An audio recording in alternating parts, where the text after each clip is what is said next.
अस्सलाम वालेकुम दोस्तों अगर आप इस चैनल पर फर्स्ट टाइम है या आपने अभी तक हमारे इस चैनल को सब्सक्राइब नहीं किया तो चैनल को सब्सक्राइब करना मत भूलिए ताकि आपको क्रिकेट की हर खबर वक्त पर मिलती रहे। तो दोस्तों पाकिस्तान और श्रीलंका के दरमियान वर्ल्ड कप का मैच जो कि आज 2:30 पर शुरू होना था, मगर टॉस अभी तक नहीं हुआ क्योंकि बारिश वक्फे से वहां जारी है। पाकिस्तान और श्रीलंका का जो मैच है वो ब्रिस्टोल में होना है और अभी तक बारिश की वजह से ग्राउंड ढांपा हुआ है और अभी तक टॉस भी नहीं हुआ है। दोनों टीमें अभी तक अपने अपने होटलों में हैं और अभी तक स्टेडियम में नहीं पहुंची हैं। तो दोस्तों आपको बताते चलें कि पाकिस्तान और श्रीलंका का जो मैच है ये अगर 4:30 से पहले अगर बारिश ना रुकी तो मैच कॉल्ड ऑफ हो जाएगा, मैच ड्रा हो जाएगा और दोनों टीमों को एक एक पॉइंट शेयर कर दिया जाएगा।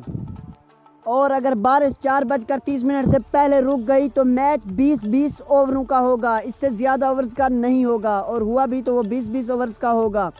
लेकिन अभी जो वक्फे से बारिश जारी है तो यही अंदाज़ा लगाया जा सकता है कि पाकिस्तान और श्रीलंका का मैच कॉल्ड ऑफ हो जाएगा। तो दोस्तों वीडियो अच्छी लगे तो वीडियो को लाइक करें और अगर अभी तक चैनल को सब्सक्राइब नहीं किया तो चैनल को सब्सक्राइब करना मत भूलें। अगली वीडियो में मिलेंगे। अल्लाह हाफिज़।